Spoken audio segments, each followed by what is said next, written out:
Hello guys! Hello Cancer! Welcome dito sa aking channel, Cancer. Alamin natin, Cancer, kung anong messages, vibration, gabay, energy para sa lahat.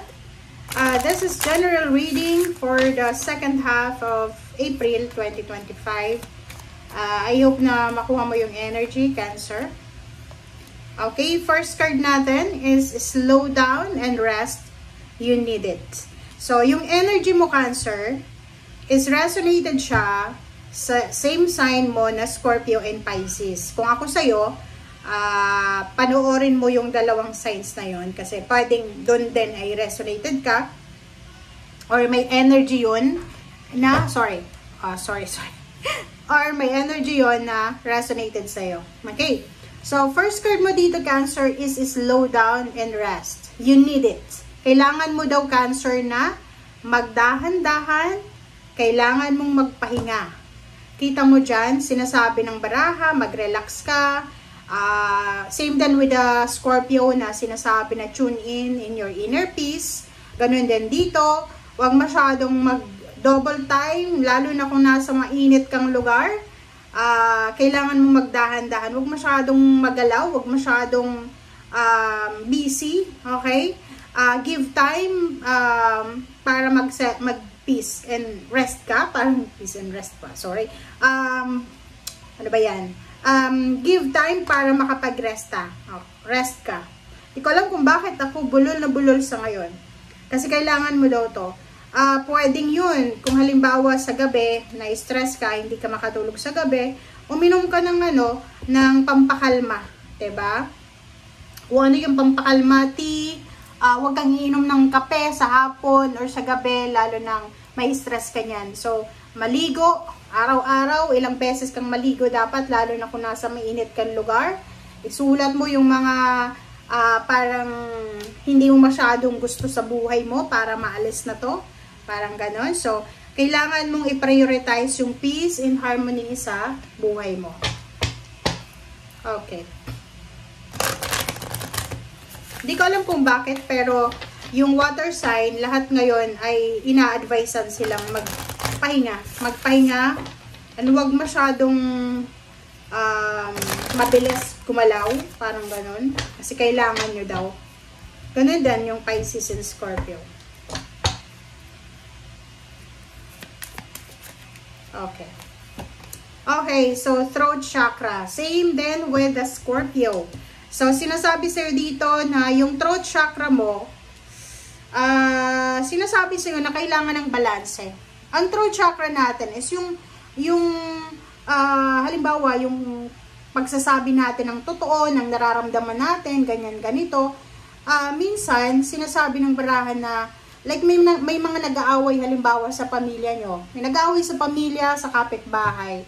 Minsan, hindi naman kailangan natin makisali sa kanila. So, yung throat chakra mo is number 5. Number 5 is yung mga worries and fears. Sinasabi na be true to yourself. Sabihin natin yung katotohanan. Iwasan natin yung sasabi ng mga kasinungalingan, mga lies, pagbabackstab, parang ganon, para makuha natin yung peace and harmony. Okay? Mas peaceful yung buhay pag wala kang kaaway.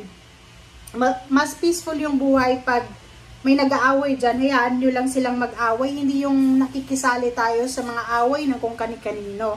Kasi hindi yun maganda eh. End of the day, pag nagbati-bati sila, ikaw yung kaaway ng dalawang yon or ng grupo na yon na nag-away-away. Diba? So, yun. Prioritize peace and harmony. And as much as possible, doon tayo sa gitna. Okay? Yung throat chakra, sinasabi, marami kang gustong sabihin, pero as much as possible, wag mo na lang sabihin kasi kung makakasakit yan sa ibang tao, hindi yun peaceful para sa'yo and the rest. Diba? Okay. First two cards natin, Cancer, is Two of Pentacles and Hierophant. Nakikita ko sa'yo dito, may Cancer na siguro namumroblema siya na balansehin yung kanyang salapi. Diba? Nandito ka sa Two of Pentacles. Hindi ko alam kung bakit ako bulol na bulol. Two of Pentacles, sinasabi na marami kang mga gustong gawin sa buhay, pero ang kailangan is pera. dito sinasabi na nahihirapan ka sigurong balansehin yung salapi mo, and isang mentor or isang tao, pwedeng ka mag-anak or kung sino man siya na financially stable, ang gusto mong lapitan. Pero ang nakikita ko sa'yo dito, walang pwedeng tumatawag ka sa kanya, nagte-text siya, pero wala siyang pakialam sa'yo. Kaya ganon. Diba? Five of Pentacles. Diba? Kakasabi ko lang sa'yo. So, dito sinasabi na merong cancer dito na may mga financial problems, health problems, kaya yun nga sinasabi, slow down daw para makapagpahinga ka. Huwag masyadong hard sa sarili. Yun nga, diba? Ilang beses na tayong nag-read sa cancer. Sinasabi na sa inyo na live within your means. Diba? Mamuhay lang tayo ng simple, ng minimalist.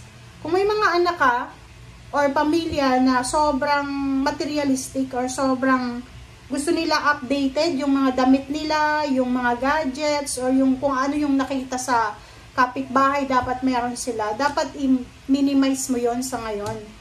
Kasi, di ba, parang sinasabi na ikaw yung nagsasuffer. Ikaw yung nagsasuffer sa consequences ng mga ginagawa ng kapamilya mo.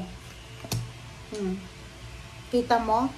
Nandito ka sa Nine of Swords Pwedeng ang dami mong utang. Di ba? So, nakikita ko sa'yo dito, pwedeng may cancer na hindi makatulog sa gabi dahil siya ay pinipressure ng kanyang asawa, ng kanyang pamilya, ng kanyang magulang, kapatid, anak, apo, pamangkin, kung saan kukuha ng pera. Dito sinasabi ng baraha sa'yo na yung part ng pinaghihirapan mo ngayon or yung part ng paghihirap mo sa ngayon, maybe 20% ng paghihirap mo is because naman sa pag-i-spoil mo sa mga kapamilya mo. Okay? So, dito sinasabi ng baraha na medyo hindi ka makapag-desisyon kung ano yung desisyon na gagawin mo, lalo na sa panahon ngayon.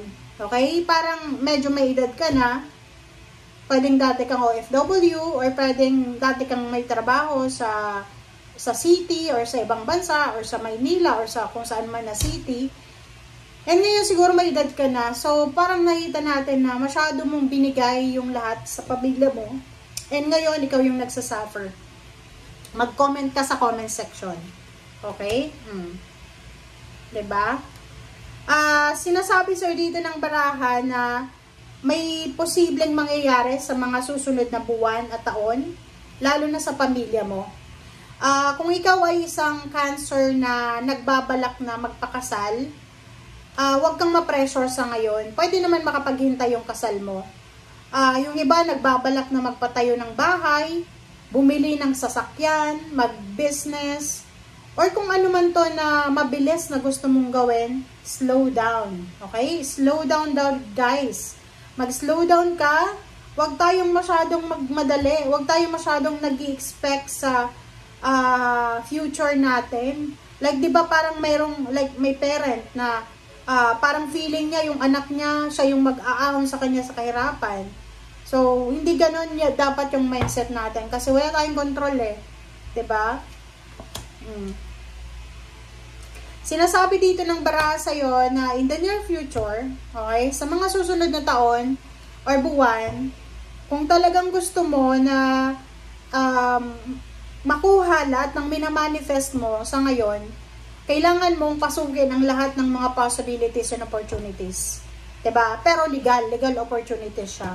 Kasi sinasabi ng Ace of Pentacles na may incoming, may paparating na offer sa'yo, is either job offer or career offer, na pwedeng siya yung magiging, kumbaga, way or paraan para kumita ka ng malaki, yun, makaipon ka, and at the same time, makapagpatayo ka ng bahay, may kasal ka, makabili ka ng gusto mong ibilhin sa buhay mo. Okay? So, last two cards tayo, Cancer. Sinasabi ng baraha sa'yo dito na yun nga, prioritize your peace and harmony. So, as much as possible, kung mayroon kang mga regrets, fears, worries sa'yo sa buhay mo sa ngayon, let it go and prioritize peace. Yun yung pinaka-importante sa ngayon, guys. Ang importante sa ngayon is peaceful ka. Ang importante sa ngayon, hindi yung material na bagay, hindi yung kayamanan. Ang importante ngayon is yung maayos kang nakakatulog sa gabi. Tingnan mo, hindi ka nakakatulog sa gabi Ang 9 of Swords na ito, sobrang insomniatic to Insomniatic na insomniatic siya dahil sa decision making. Hindi siya makapag-desisyon Diba? So, comment down below if you resonated. Thank you guys. Bye!